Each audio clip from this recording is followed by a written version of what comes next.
ஓம் சைராம், ஜெய் சைராம். என் அன்பின் பிரியமே, இவ்வுலகில் நிரந்தரமென இருவரை நினைத்துக்கொள் தங்கமே. ஒன்று உனக்குள் இருக்கும் ஆத்மா, இன்னொன்று நீ வணங்கும் தெய்வம் நான். யார் வேண்டுமானாலும் உன்னை விட்டு விலகி செல்லட்டும், ஆனால் உன்னை ஒருபொழுதும் நான் விட்டு போக மாட்டேன். உனக்கான எல்லாவற்றையும், நல்லதாய் உன் வாழ்க்கைக்கு தேவையான விஷயங்களை தான் நான் நடைபெற அனுமதிப்பேன். உன் மனதில் நீ எதை பதிய வைக்கிறாயோ அப்படியே உடல் செயல்படும். பிரபஞ்சமும் அப்படித்தான் இயங்கும். நல்லதை சிந்தித்துப்பார், நல்லது நடக்கும். உனக்கு நன்மை பெருகும். எண்ணம்தான் வாழ்க்கை. வலிமையான எண்ணங்களே நம் வாழ்க்கையை உருவாக்கும். இன்று நம்பிக்கையோடு எது நடக்கும் என்று நீ நம்புகிறாயோ அது நிச்சயம் நாளை நடக்கும். இதுதான் உண்மை. உன்னுடைய எதிர்காலம் என்பது உன் எண்ணங்களிலும் நீ கொள்ளும் தீவிர முயற்சிகளிலும் தான் உள்ளது. உனக்குள் இருக்கும் தன்னம்பிக்கையை மூலதனமாக கொண்டு முயற்சி செய். விடிந்ததும் உன் மனதில் உதயமாகும் கவலைகள் உன்னை வாட்டுகின்றது. உன் மனம் எதையோ நினைத்து புலம்புகின்றது. ஒரு இன்பமான செயல் வாழ்வில் நடந்தாலும் மனமானது சிறிதாக நடந்த துன்பத்தை எண்ணி அந்த கவலையில் உழல்கின்றது.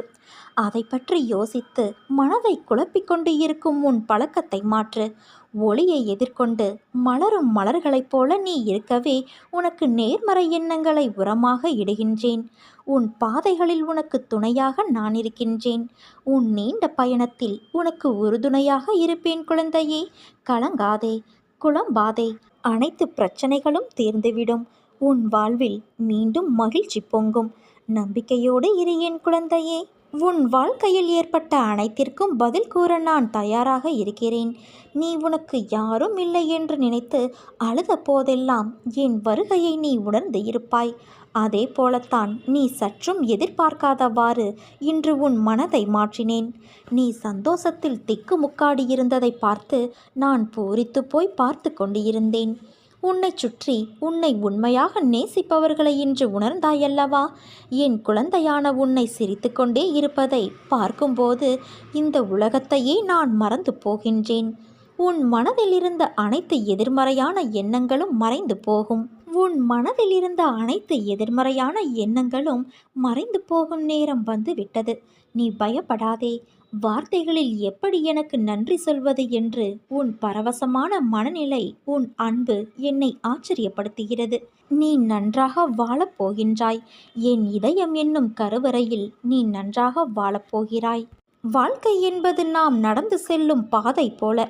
அதற்கான பாதையில் நாம் நடை போடுகிறோம். அவற்றில் நாம் நேராக பயணிப்பதில்லை. நிறைய திருப்பங்கள் இருக்கும். நம் வாழ்க்கையும் அப்படித்தான்.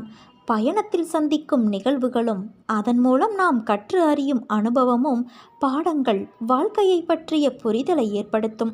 பயணங்கள் எதற்கு, எதனால் என எல்லா கேள்விகளுக்கும் விடை கிடைக்கும். உன் வாழ்வில் ஏன் இப்படி என தோன்றிய அனைத்து கேள்விகளுக்கும் விடை கிடைக்கப் போகும் நேரம் வந்து விட்டது.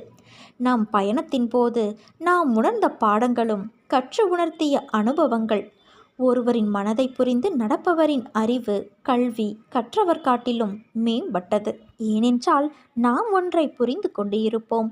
ஆனால் அந்த சூழ்நிலையில் அவர்களை பற்றி தெரிந்த விஷயங்கள் நம் கண்ணை மறைத்து சூழ்நிலை என்ற நிர்பந்தத்தில் நம்மை நிற்க செய்யும். அந்த நேரத்தில் நாம் புரிந்த விஷயங்கள் புரியாது நடப்பது போலத்தான் நம்மை அசைய வைக்கும். உனக்கான வாசல் திறந்துவிட்டது. நிச்சயம் உனக்கான பதிலை பெற்று நிம்மதியும் சந்தோஷத்தையும் அமைதியையும் நீ மீட்டெடுப்பாய்.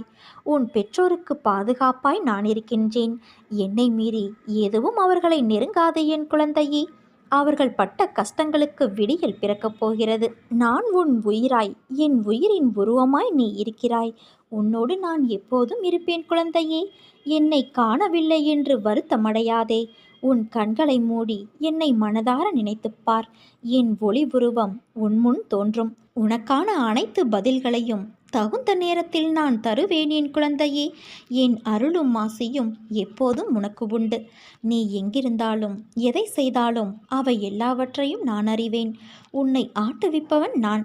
எல்லாவற்றையும் படைத்து காப்பதும் நான் தான். உலகத்தின் ஆதாரம் நான். எவன் என்னை மனதார நினைக்கிறானோ அவனுக்கு எப்போதுமே துன்பம் நேராது. எத்தனையோ துன்பங்களை கடந்து வந்த உனக்கு இது ஒன்றும் புதிது இல்லை. இதையும் நீ கடந்து செல்வாய். இதற்கும் என் துணை உனக்கு நிச்சயம் உண்டு என் செல்வமே. நீ என்னிடம் நேற்று பிரார்த்தனை செய்யும் போதே உன்னால் முழு மனதாக பிரார்த்தனை செய்ய முடியாமல் கவலையோடும் குழப்பத்தோடும் இருந்தாய்.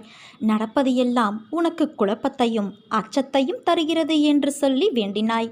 உன் குழப்பங்கள் பிரச்சனைகளை இன்று நான் தீர்த்து வைக்கிறேன் பிள்ளையே. நேர்மறை எண்ணத்தோடு உன் வாழ்வில் நீ விரும்பிய மாற்றத்தை பற்றி நீ மகிழ்ச்சியாக சிந்தனை செய். இன்று சில மாற்றங்கள் நீ நடப்பதை காண்பாய். நம்பிக்கையை மட்டும் கைவிடாதே. உன் மனம் மகிழும் நிகழ்வுகளை நான் நடக்கச் செய்வேன். யாரேனும் ஒருவர் தன்னை என் குழந்தையாக பாவித்து என்னிடம் வேண்டிய அளவு சரணடைந்து அந்த சரணாகதியை முழுமையானதாக செய்து கொள்ள முயற்சிகள் முழுவதும் எடுத்துக்கொண்டு விட்டால் நான் அவருடைய எல்லா சுமைகளையும் ஏற்க முன்வந்து அந்த பக்தரை உண்மையிலேயே தன் குழந்தையாக ஆக்கிக்கொள்வேன். அவருடைய பொறுப்புகள் எல்லாவற்றையும் நானே ஏற்றுக்கொள்வேன். ஒருவர் காண்பது என்னை மட்டுமே. எனினும் என்னை பற்றிய பேச்சுக்களையே செவி மடிப்பினும் என்னிடம் மட்டும் பக்தி கொள்வானாயினும் ஒருவன் முழு மனதோடு என்னை நாடி என்னிடமே நிலைத்து இருப்பின் அவன் உடல் ஆன்மா இரண்டை பற்றியும் எந்தவித கவலையும் கொள்ள தேவையில்லை. என்னிடம் பக்தி செலுத்துவோர் இங்கு ஏராளமானோர் உள்ளனர். ஆனால் என்னிடம் சரணடைந்து என் குழந்தையாக வேண்டுபவர்கள் எத்தனை பேர்? மனித குலத்தில் உள்ள பெரும் குறை இது. சுலபமாக அளிக்கப்படுவதை யாரும் மதிப்பது இல்லை. தன் குழந்தைகளுக்கு அமானுஷ்யமான அதிசயக்கத்தக்க உதவி நான் அளித்த நூற்றுக்கணக்கான சம்பவங்களுக்கு பின்னரும் விசுவாசம் ஏற்படவில்லை என்பது ஆச்சரியமாக உள்ளது. உண்மையிலேயே நீ என்னிடம் சரண் புகுந்துவிட்ட குழந்தை என்றால் நீ வேண்டியதை அளிக்க நான் தயாராக இருப்பதை நீ உணர்ந்து கொள்வாய். என்னிடம் இந்த கணமே பூரண சரணாகதியடைந்து பார். மற்ற எல்லாவற்றையும் நானே பார்த்து கொள்கிறேன். என் சத்தம் உன் மனதில் ஒலித்தால் இப்போதே என்னை நோக்கி பார். என் விழிகள் உன்னோடு பேசும். உன் உணர்வுகள் சில்லிட்டு ஆனந்த கண்ணீர் பெருகும். இதே உணர்வோடு இரு. இனி காலமெல்லாம் மகிழ்ச்சியாக இருக்கும் என் குழந்தையே. உன் வாழ்க்கையில் நிகழ்கின்ற விஷயங்கள் எல்லாம் என் பார்வையில்தான் நிகழ்கின்றது. அவை உன் மனதை ரணப்படுத்தினாலும் உன் உலகம் என்று நீ நினைப்பவர்கள் எல்லாம் உன்னை காயப்படுத்துகிறார்கள் என்று நீ சொல்லி அழுகின்றாய். அவர்கள் ஏன் என்னிடம் இப்படி நடக்கிறார்கள்? மற்றவர்களுக்கு ஒரு நியாயம், எனக்கு மட்டும் ஒரு நியாயம். நான் செய்கின்ற செயல்கள்தான் தவறு, உன் தவறு என்று சொல்கிறார்கள். ஆனால் என்னை அந்த அளவுக்கு தள்ளியது சூழ்நிலை. அதற்கு நான் எப்படி காரணம் என்றுதானே நீ புலம்புகிறாய்? இந்த சூழ்நிலையெல்லாம் விட்டுவிடு. நான் உனக்காகத்தான் இருக்கிறேன். உன்னை விட்டு நான் விலகுவதும் இல்லை, விலகி போகும்படி நான் செய்வதும் இல்லை. உன் அம்மாவாக அப்பாவாக நான் என்றும் உனக்கு துணை இருப்பேன். என் மீது நீ நம்பிக்கை மட்டும் வை.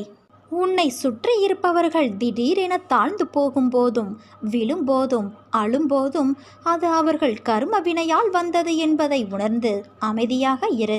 எதை பார்த்தும் நீ பயப்படாதே. நான் எதுவரை உன் அசைக்க முடியாத நம்பிக்கையாக இருக்கிறேனோ அதுவரை உனக்கு எந்த தீங்கும் வராது. உன் கரங்கள் கால்கள் திடப்படுத்தப்படும். உன்னை நம்பி வருபவர்கள் யாராக இருந்தாலும் மனப்பூர்வமாக உதவி செய். திரும்ப வரும் என பலனை எதிர்பார்க்காதே. உன்மேல் பொறாமை உள்ளவர்களை பார்த்தும் உனக்கு விரோதமாக பேசித் திரிபவர்களை பார்த்தும் நீ பயப்படாதே. என்னை மீறி யாரும் உன்னை நெருங்க முடியாது.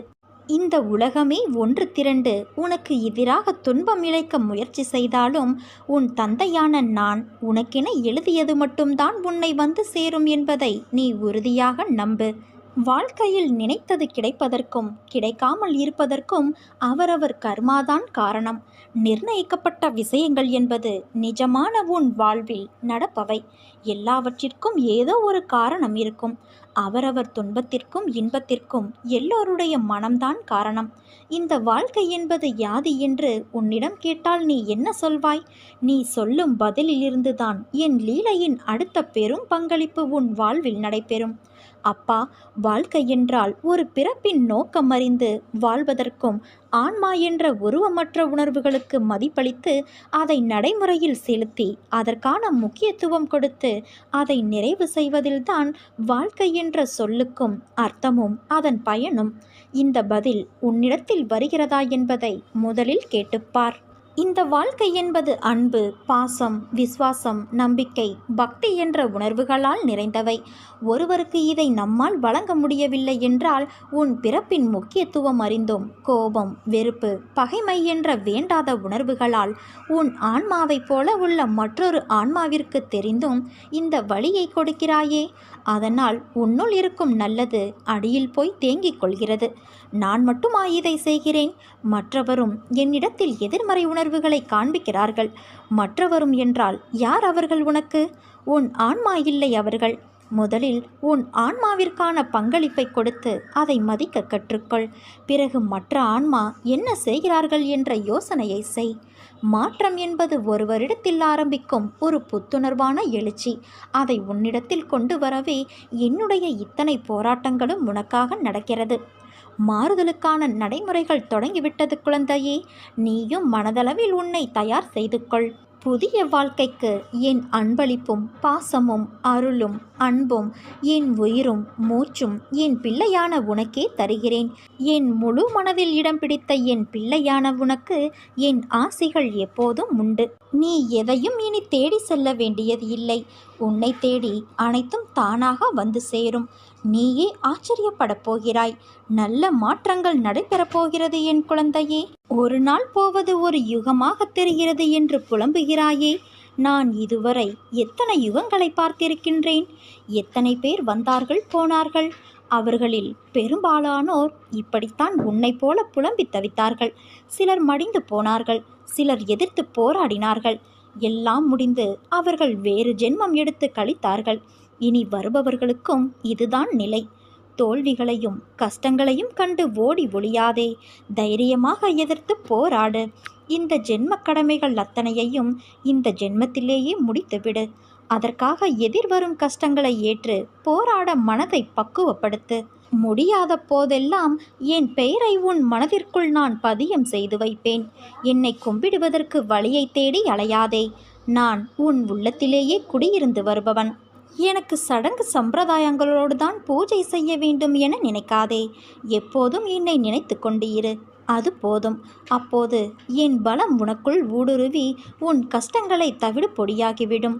உனக்கு எதிராக செயல்படுபவர்களையும் துன்பம் விளைவிக்க நினைப்பவர்களையும் நிர்மூலமாக்கிவிடும். உன் விருப்பங்கள் நிறைவேற பிரார்த்தனை செய். வெறும் பிரார்த்தனையினால் உன் பிரச்சனைகளை நான் முடித்து வைப்பேன் என் குழந்தையே. பல குழந்தைகளை பெற்றிருந்தாலும் ஒரு தந்தை தன் குழந்தையின் தவறான நடத்தையை எவ்வாறு சரி செய்வது என்று கவலைப்படுவார். அவர் தன் குழந்தையின் மோசமான நடத்தையை சரி செய்ய போராடுகிறார். கடவுள் நம் தந்தையாக இருப்பதால் அவரது தவறான குழந்தைகளை பற்றி அதிக அக்கறை காட்டுகிறார். நேர்மையாக வாழும் பக்தர்களை கடவுள் பொருட்படுத்த மாட்டார். அவருடைய வார்த்தைக்கு கட்டுப்படுவார். தம்மிடமிருந்து விலகியவர்களையும் கெட்ட நடத்தையால் கெடுக்கப்பட்டவர்களையும் அவர் எப்போதும் நினைப்பார். அவர்களை அவர் கைவிட மாட்டார். அவர்கள் நடந்து செல்லும் பாதை எவ்வளவு அற்பமானது, மோசமானது என்பதை அவர் உணரும்படி கட்டாயப்படுத்துகிறார். ஒரு நொடியில் அவர்கள் கண்களை திறப்பார். கடவுள் ஒரு மனிதனை வீழ்ச்சியின் சேற்றிலிருந்து வெளியே இழுத்து அவரை நேர்மையான வழியில் நடத்துவார். கொள்ளைக்காரன் வால்மீகியும் வக்ரமான அஜாமிலனும் கடவுள் சன்னதிக்கு வரவில்லையா? அதனால் இத்தனை நாள் கடவுளை தியானிக்க முடியவில்லையே என்று நாம் உட்கார்ந்து கவலைப்படக்கூடாது. நீ அன்போடு அப்பா என்று என்னை அழைத்தால் நான் ஆம் என்று உனக்கு பதில் தருவேன். ஏதாவது ஒரு வடிவில் நிச்சயம் உன்னை நான் காப்பாற்றுவேன். என் நாமம் உச்சரிப்பதற்கும் கேட்பதற்கும் மிகவும் இனிமையானது. வாழ்க்கை ஒரு பண்டிகை கொண்டாட்டமாக மாறும். நீ பயப்படாதே. நான் உன்னோடு இருக்கிறேன். எப்போது எங்கே நீ என்னை நினைத்தாலும் நான் உன்னோடு இருப்பேன். இதை நன்றாக நீ நினைவில் வைத்துக்கொள்.